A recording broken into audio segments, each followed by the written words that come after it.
Assalamualaikum warahmatullahi wabarakatuh. Ketemu lagi dengan Hirpka Suyono, masih di channel Suyono Listrik. Tentunya masih membahas seputaran anxiety, psikosomatis maupun asam lambung, dan tentunya berdasarkan pengalaman yang saya alami. Apa kabar Anda semua? Saya doakan semoga Anda sehat jasmani maupun jiwani dan segera lepas dari anxiety, psikosomatis maupun asam lambung. Yang baru bergabung, jangan lupa ya, BPJS, bayar pakai jempol dan subscribe.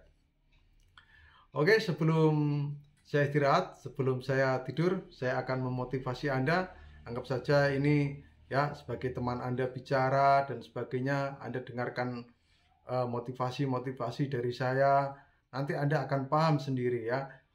Anda akan paham tentang keadaan Anda, tentang penyakit Anda itu sifatnya itu bagaimana, karakternya itu bagaimana, biar Anda tahu begitu. Jadi yang utama itu Anda itu jangan sakit sedikit itu ya, ini memang susah ya, memang susah. Saya dulu juga begitu kok. Ini memang mudah diucapkan tapi memang susah untuk dipraktekkan gitu. Sakit sedikit itu jangan terlalu Anda membesar-besarkan begitu ya. Anda seolah-olah itu menderita sakit yang parah, padahal itu Anda tidak ya. Anda hanya gangguan psikis saja begitu. Saya yakin itu.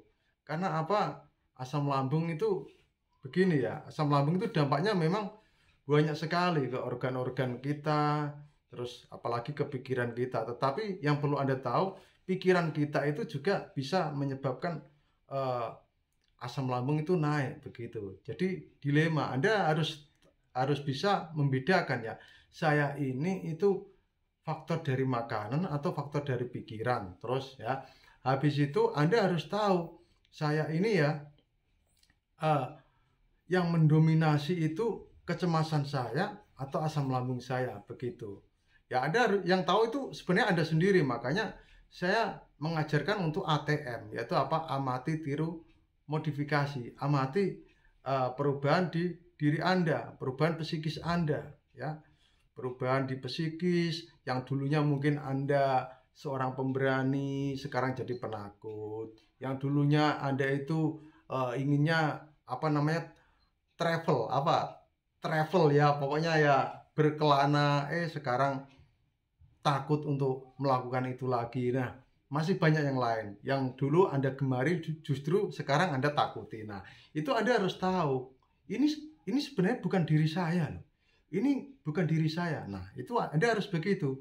Saya dulu nggak begini kok. Kenapa saya sekarang begini? Nah, itu Anda harus tahu ya. Makanya saya suruh amati ya. Terus saya suruh tiru ya. Tiru dari mentor, motivator, atau orang yang sudah pernah mengalami psikosomatis dan sudah sembuh. Setelah itu Anda boleh modifikasi ya.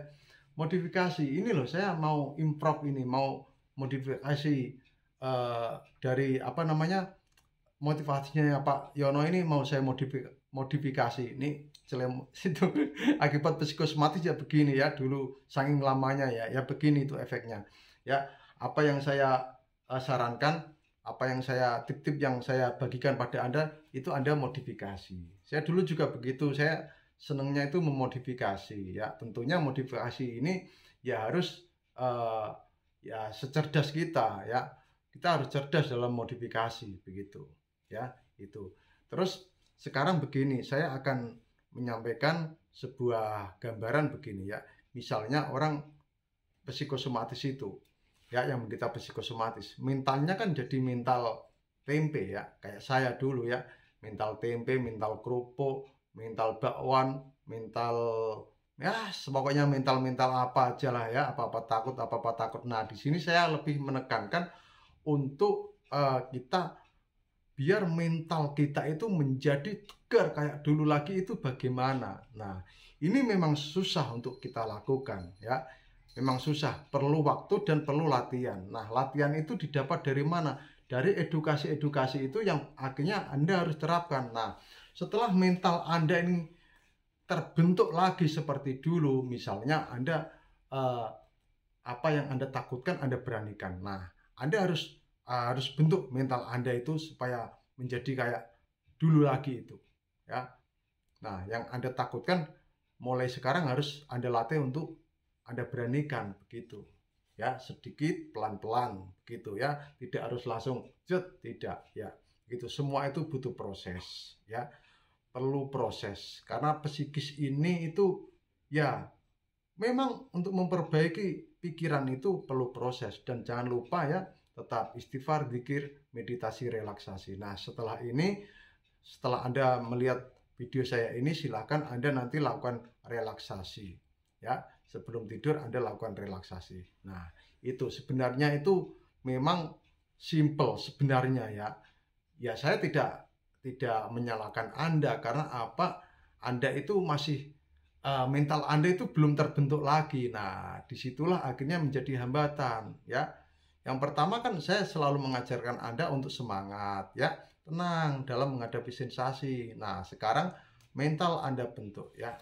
Mental Anda bentuk biar Anda kuat kayak dulu lagi ya, tegar kayak dulu lagi. Ya, jadilah pokoknya sekarang jangan menjadi pemikir berat ya. Jangan menjadi orang yang selalu was-was begitu. Pokoknya apa-apa sudah pasrahkan sama yang kuasa begitu. Ya, itu pesan dari saya. Memang ngomong ini mudah diucapkan saya, tetapi saya dulu juga susah untuk mempraktekkan ya. Saya ibaratnya jatuh bangun untuk melakukan praktek-praktek kayak begini itu ya, tetapi karena saya ingin cepat bangkit ya, saya harus nggak mau manja begitu, nggak manja. Saya harus memberanikan apa yang saya takutkan begitu. Ada sakit sedikit saya harus tenang ya, saya nggak mau berpikir jangan-jangan. Nah, terus saya nggak mau menjadi orang yang was-was kayak dulu, walaupun was-was ini sekarang masih ada tetapi nggak seperti dulu ya. Sekarang pesan saya, bentuk mental Anda dulu, keberanian Anda bentuk ya begitu. Nah, setelah itu nanti Anda akan terbentuk sebuah percaya diri. Nah, begitu. Kalau Anda murung terus di rumah, ya percaya diri Anda tidak akan terbentuk. Ya, kecuali Anda sering keluar rumah, terus saya nggak apa-apa kok, nyatanya saya juga bisa pulang. Nah, nanti Anda akan percaya diri, oh iya ternyata nggak apa-apa ya. Ini hanya nah, itulah sudah saya ungkapkan bahwa pikiran-pikiran ini yang membisikin kita begitu ya, gitu. Jadi semangat, nggak apa-apa ya, itu nggak apa-apa. Tetapi ya Anda harus melatihnya begitu. Tidak apa-apa terus Anda diam saja ya, sama saja begitu ya. Ingat, mental Anda harus seperti kayak dulu ya. Pelajari karakter Anda yang dulu itu bagaimana. Nah, kalau karakter Anda yang dulu sama sekarang kok beda, nah itu berarti Anda sudah berubah dan Anda harus menjadi diri Anda yang seperti dulu lagi gitu ya. Salam sehat dari Bribka Suyono. Wassalamualaikum warahmatullahi wabarakatuh.